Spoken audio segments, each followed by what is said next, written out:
너무나도 잘 알고 계시는 요나의 이야기를 함께 나누고자 합니다. 사실 이 요나서는 저에게 굉장히 큰 의미가 있는 책입니다. 제가 처음으로 이제 강단에 서서 우리 초등부 아이들에게 했던 강의 설교도 이 요나서 본문이고요.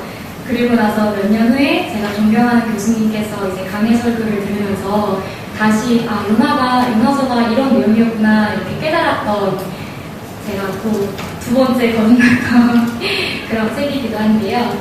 이 요나서는 마치 우리 아이들이 좋아할 것 같은 가볍고 재미있는 이야기로 이루어져 있는 짧은 동화와 같은 내용으로 이루어져 있습니다. 그런데 사실 이 요나서는 이 세상을 살아가는 우리들에게 한 구절 한 구절 마음에 사무치도록 와닿고 반드시 필요한 내용으로 구성되어져 있습니다. 즉 분량은 비록 4장에 밖에 되지 않지만 이 세상을 살아가는 오늘날 우리에게 반드시 필요한 말씀으로 이루어져 있다는 것이죠. 그래서 기회가 된다면 이제 한 구절 한 구절 자세하게 살펴보면 참 좋겠지만 오늘 이렇게 짧은 구절을 통해서 하나님의 깊이 있는 말씀을 들으시는 시간 되길 소망합니다. 말씀에 들어가기 앞서 오늘 말씀의 주인공인 선지자 요나는 어떤 사람이었을까요? 먼저 요나서에 기록되어져 있는 말씀을 보면 요나는 어떤 사람 같으십니까? 제가 느끼기에는 요나는 참 치졸하면서도 제멋대로이고 또 자기밖에 모르고 어린아이와 같다는 생각이 들지 않으십니까? 네.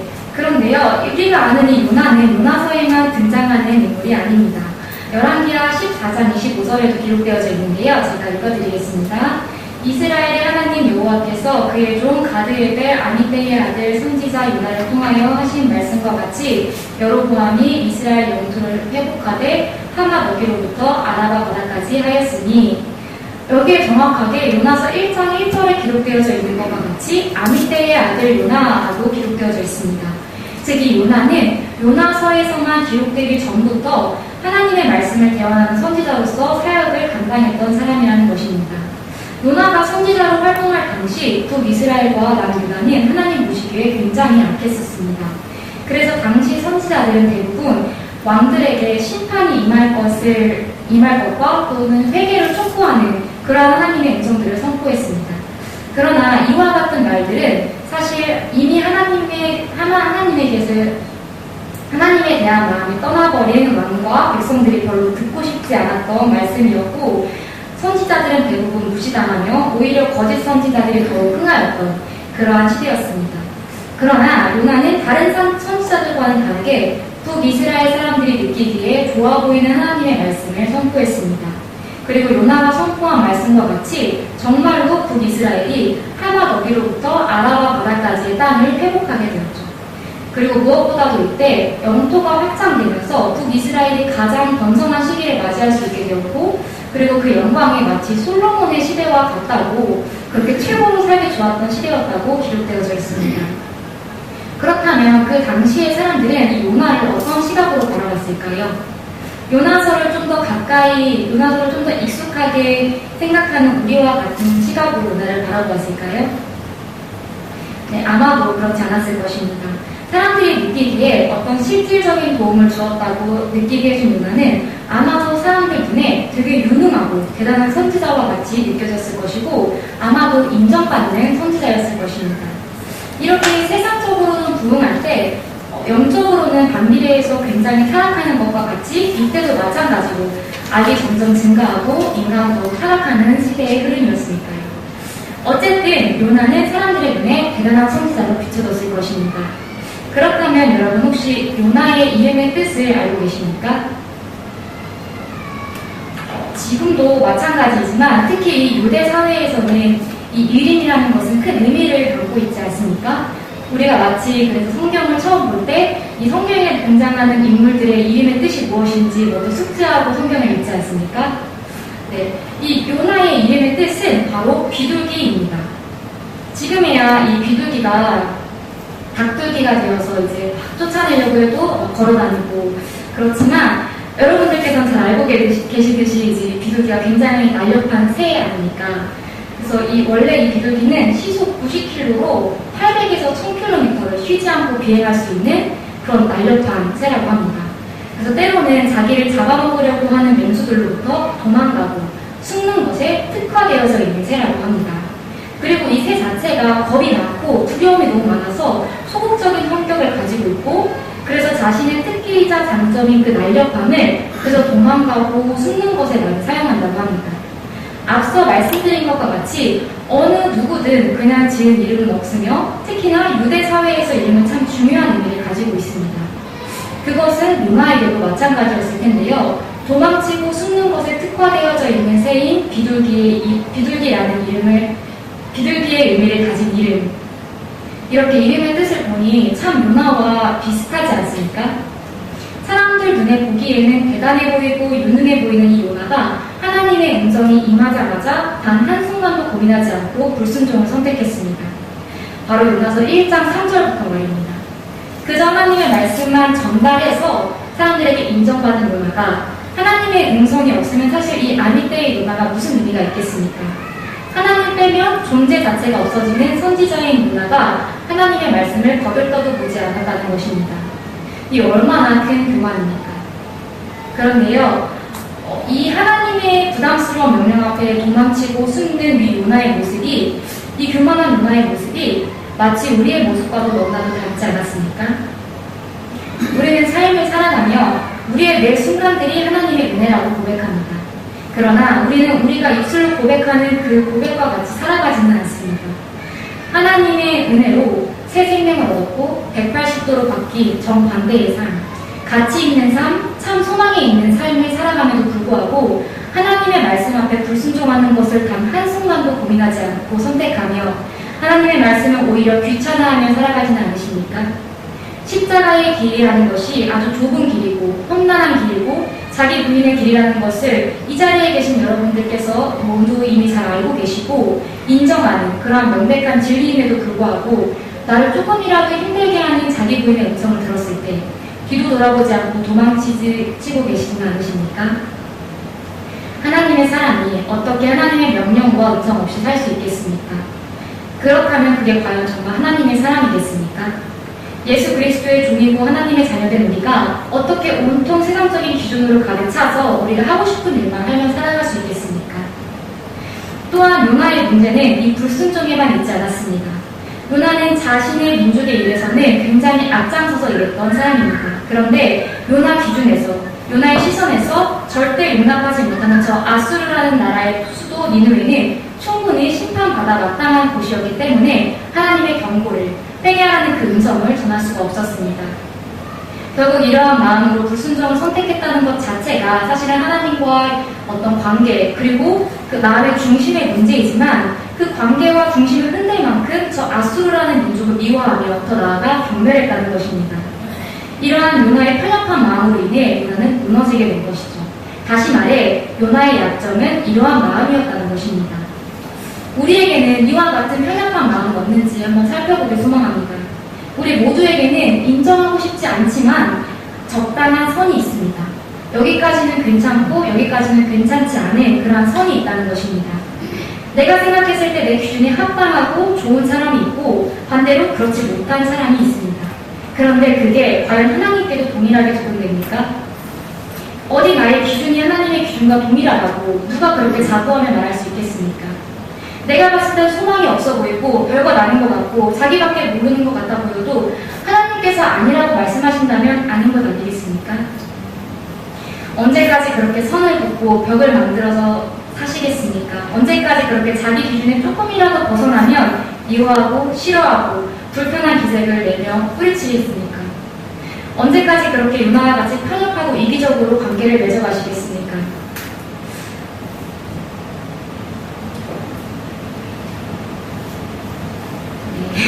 저에게 하는 말이어서 많이 sil이 납니다.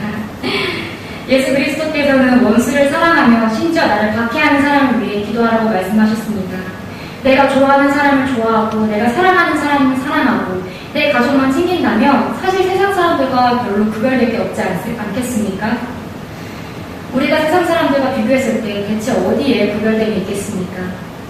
우리가 우리 공동체 내에 소외되는 저 한 사람을 돌볼 줄 모르고 내가 미워하는 저 사람의 그 마음조차 죽이지 못하는데 어떻게 교회 안에 하나님이 있을 수 있으며 더 나아가 세상 가운데 빛이 될 수 있겠습니까? 하나님은 요나에게 내가 너와 함께 있어 주었을 그때 네가 대단한 선지자가 되었던 것 같이 저 니느웨에도 내가 거하면 진정한 회개의 물결이 일어나 참 회복이 일어날 거야 라고 말씀하시는데 요나가 뭐라고 그 하나님의 크신 계획과 그 사랑을 거부하며 막으려 하고 거절합니까? 우리도 마찬가지 아니겠습니까? 우리가 얼마나 대단하길래 카인은 그와 같이 대접하겠습니까? 미워하고 시기하고 질투하고 심지어는 마음속으로만 그와 같은 마음들을 품는 것이 아니라 실제로도 괴롭히고 힘들게 하고 교묘하게 차별하고 언제까지 그렇게 하실 수 있으시겠습니까? 우리 마음 가운데 이렇게까지 극단적인 마음은 없을지라도 우리 마음 깊이 하나님 안에서의 정말 거룩한 참 교제를 방해하는, 즉 진짜 영적 가족을 이루기 위해 거룩한 공동체를 만들어가는 것을 방해하는 그러한 보이지 않는 선들은 없는지 먼저 살펴보시길 소망합니다. 이제 지난주부터 2기 목장 사역이 시작되었죠. 그래서 사실 오늘 설교를 그리스도 안에서의 참된 교제가 무엇인지 말씀을 통해서 함께 나누려고 했습니다. 그런데요, 그러한 교제에 대한 말씀을 나누기 앞서 우리의 마음 가운데 이와 같은 편협하고 이기적이고 치졸한 마음은 없는지 점검하시고 혹여나 있으시다면 과감하게 비워내시는 시간을 먼저 가져보시길 소망합니다. 이와 같이 하고 싶지 않고 조금이라도 거부감이 들거나 부담스럽고 두려운 이에는 일단 도망치고 숨는 것에 누구보다도 빠르게 움직이는, 또한 하나님의 마음을 품고 하나님의 음성을 선포해야 하는 선지자이지만 자기 기준에, 자기 시선에 따라 움직이는 편협한 문화의 모습을 함께 살펴보았습니다. 그러나 여러분들께서 이미 잘 알고 계시듯 이러한 문화를 하나님께서는 그대로 방치하지 않으십니다. 이것은 우리에게도 동일하겠죠. 혹여나 우리도 요나와 같이 불순종하고 편협한 마음을 갖고 있다면 요나의 모습을 묵상하며 반면교사를 삼아 요나와 같이 굳이 먼 길을 돌아가지 않으시는 우리 사랑하는 교회 성도님들 되시길 소망합니다. 오늘 본문 말씀은 밤낮 3일을 물고기 뱃속에서 하나님과 고요하고 은밀한 시간을 보낸 요나가 다시 육지를 나와 그 직후의 말씀을 담고 있습니다. 요나는 하나님의 아주 엄청난 은혜를 경험합니다. 2장 5절 말씀을 보면 물이 나를 영혼까지 둘러싸았으며 기쁨이 나를 에워싸고 바다풀이 내 머리를 감쌌나이다 라고 기록되어져 있습니다. 즉 요나의 머리가 바다풀에 닿을 정도로 요나가 바다에 있는 밑바닥까지 가라앉을 때까지 정말 죽기 직전까지 하나님이 요나를 내버려 주셨다는 것입니다. 마치 우리가 하나님 앞에 지속적으로 불순종을 행할 때 더 이상 내 마음의 성령의 거룩한 거리낌도 없고 하나님의 음성도 분별하지 못하겠는 그러한 신앙의 밑바닥을 마주할 때까지 우리를 내버려 주시는 것처럼 말입니다. 그렇게 죽기 직전에 이르러서 큰 물고기에게 먹힌 요나는 하나님을 인정하지 않을래야 않을 수가 없었습니다. 그래서 물고기 뱃속 들어가 본 적은 없지만 딱 상상만 해도 뭔가 축축하고 눅눅하고 왠지 기분 나쁜 냄새가 날 것 같은 그런 물고기 뱃속에서도 하나님께 마음을 다해 기도할 수 있었습니다. 그렇게 죽을 위기를 거쳐 자신의 모든 자아가 온전히 하나님 앞에 죽어진 요나가 어떻게 됩니까? 2장 10절 말씀을 보면 여호와께서 그 물고기에게 말씀하시네 요나를 육지에 토하니라 라고 기록되어져 있습니다. 하나님은 물고기에게 명령하셔서 요나를 육지에 토하도록 만드셨습니다. 요나가 물고기 뱃속에 있었으니까 토해진다는 표현은 사실 너무나도 알맞는 표현입니다. 그러나 이것은 동시에 요나에게 주어진 새로운 기회를 의미하기도 했습니다. 요나는 바다 속에서부터 물고기 뱃속에까지 이르도록 많은 고생을 하고 온전히 죽어서 다시 새롭게 시작할 수 있는 두 번째 기회를 얻었습니다. 그런데 이 새로운 기회, 새로운 시작치고는 너무나도 초라한 모습 같아 보이지 않으십니까? 북이스라엘 영토 확장을 선포한 모든 사람들에게 존경받는 그 요나가 물고기에게 토해져서 육지로 겨우겨우 살아 돌아왔습니다. 이것이 바로 하나님이 요나에게 주신 두 번째 새로운 기회였습니다. 그리고 하나님은 요나에게 어떤 명령을 하십니까? 요나가 듣자마자 거부하고 불순종할 수밖에 없었던 요나에게 너무나도 순종하기 어려웠던 그 명령을 다시금 합니다. 즉 하나님은 요나에게 새로운 기회를 주시되 하나님의 음성에 순종할 수 있는 두 번째 기회를 주신 것이죠. 본문을 통해 우리가 가장 먼저 알 수 있는 하나님의 성품은 바로 하나님은 우리가 회개한, 전에 지은 죄에 대해서는 결코 정죄하지 않는 분이라는 것입니다. 즉 요즘 말로 표현하면 뒤끝이 없는 쿨한 하나님이라는 것이죠. 우리는 하루에도 수많은 죄를 지으며 살아갑니다. 그리고 심지어는 우리가 어떤 죄를 언제 어떻게 지며 살아가는지조차 깨닫지 못할 때가 너무나도 많습니다. 그래서 우리가 기도할 때 알고 지은 죄, 모르고 지은 죄를 용서해 주시기를 구하며 기도하지요.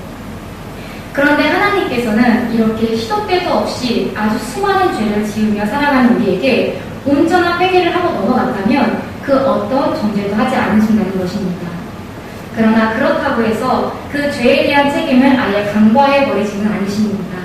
하나님은 우리에게 그 죄에 대한 온전한 대가를 치르도록 하십니다.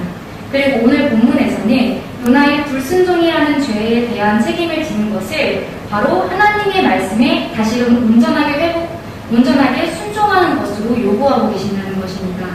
즉 하나님은 요나의 불순종에 대해 더 이상 정죄하지는 않으시지만 동시에 요나가 불순종했던 것에 대한 두 번째 기회를 주시며 완벽한 순종을 원하고 계신다는 것이죠. 그래서 하나님은 요나가 죽기보다도 순종하기 싫었던 그 명령을 정말 토시 하나 틀리지 않고 똑같이 다시 명령하시는 것입니다. 우리 하나님 앞에는 대충은 없습니다. 그냥 어영부영 넘어가는 일은 있을 수 없는 일입니다. 우리가 힘들어하기 때문에, 우리가 어려워하기 때문에 하나님 앞에 순종해야 하는 그 분량을 그저 모른 채 넘겨버리도록 내버려두지 않으신다는 것이죠. 그래서 우리가 요나와 같이 하나님의 어떤 훈련 앞에 하나님의 음성을 듣고 도망치고 숨는다고 할지라도 하나님께서는 다시금 우리를 그 훈련의 장으로 이끌어 오실 것입니다. 그렇다면 하나님은 왜 이렇게까지 우리에게 우리가 지키기 어려워하는 것들을 지키도록 하실까요? 그냥 좀 대충 우리의 마음을 좀 헤아려 주시고 이해해 주시고 그냥 넘어가 주시면 안 될까요?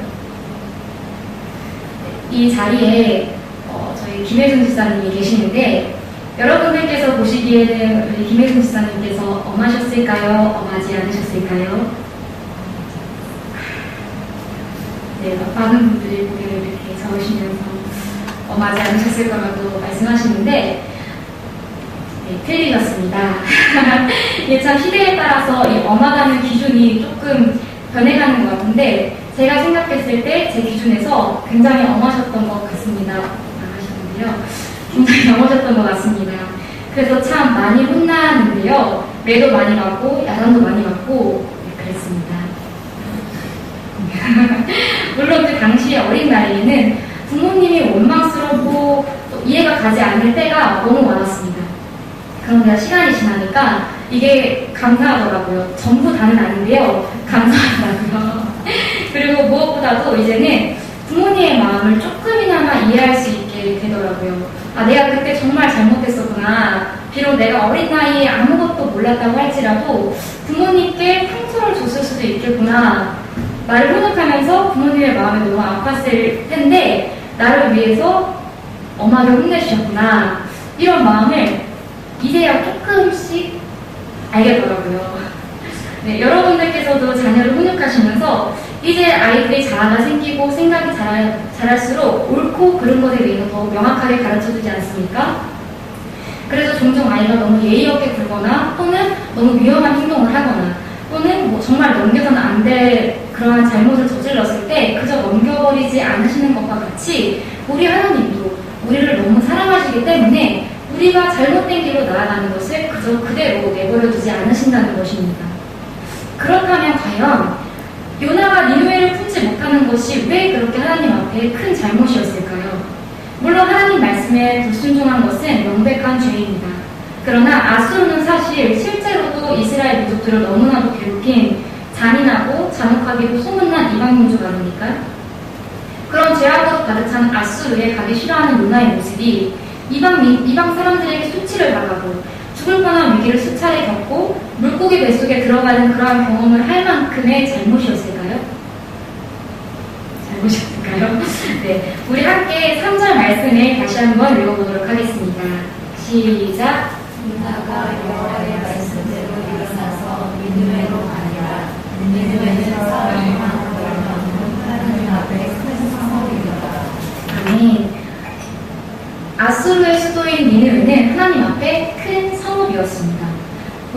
하나님이 얼마나 크신 하나님입니까? 이 천지를 창조하시고 이 온 땅을 다스리시는 하나님 아니십니까? 그 하나님 앞에 큰 성읍이었다고 표현하고 있습니다. 그 크신 하나님이 아무리 악독이 가득 차서 하나님 앞에 상달되었을지라도 단 한 번에 심판하실 수 없을 만큼 천하보다 귀한 영혼들이 너무나도 많이 있는 성읍이었다는 것입니다. 하나님은 요나가 하나님의 마음을 더 알고 품길 원하셨습니다. 하나님을 더 닮아가길 원하셨습니다.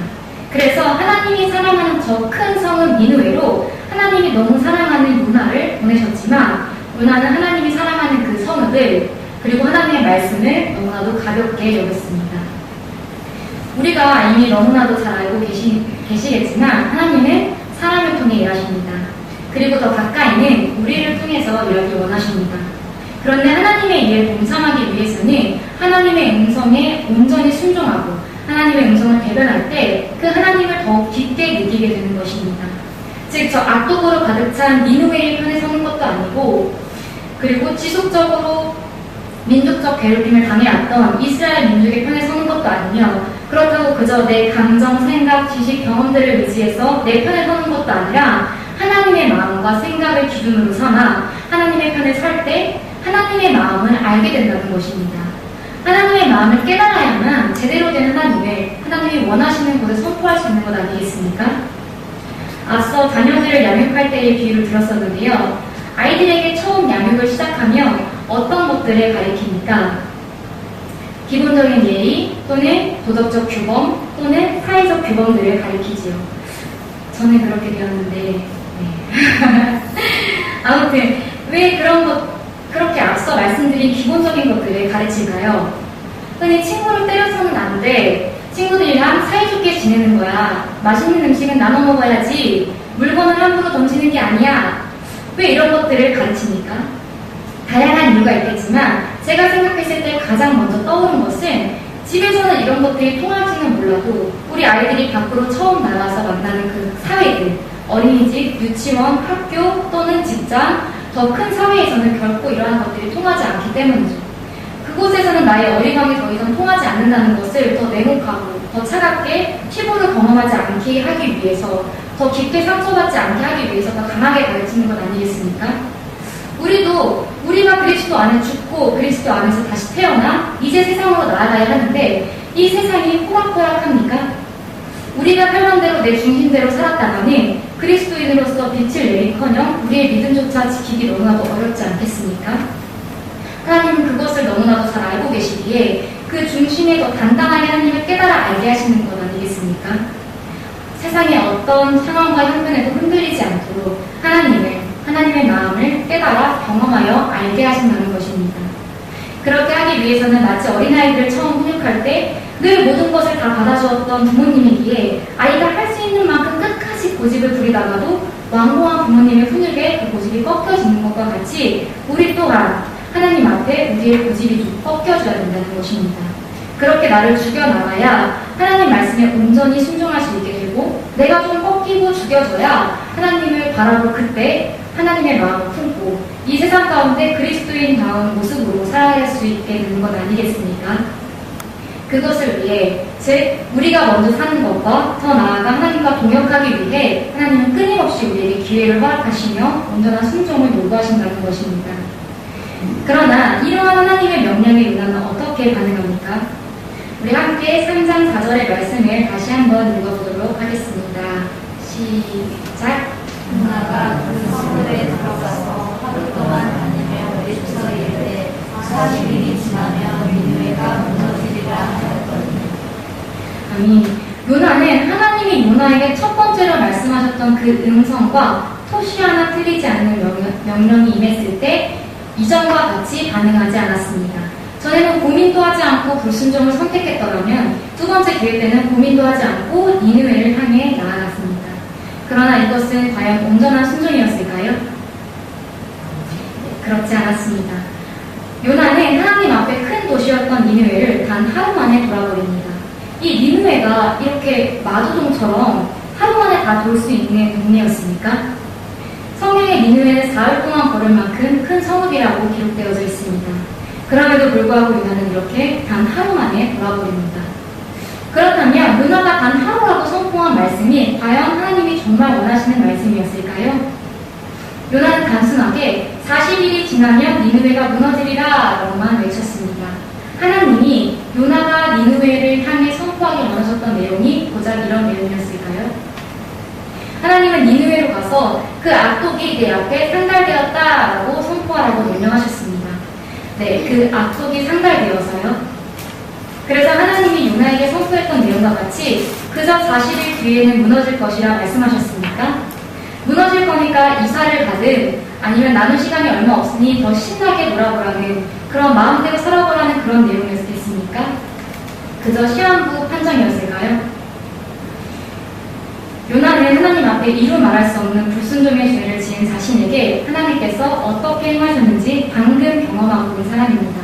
그럼에도 불구하고 자기 자신이 누렸던 그 은혜를 니느웨에게 나누고 싶지 않았던 것입니다. 요나는 니느웨가 하나님께 용서받는 것이 너무나도 싫었던 것이죠. 그러나 요나에게는 불순종할 자신이 없었을 뿐입니다. 요나는 죽음의 문턱 앞까지 섰었던 아주 큰 경험을 합니다.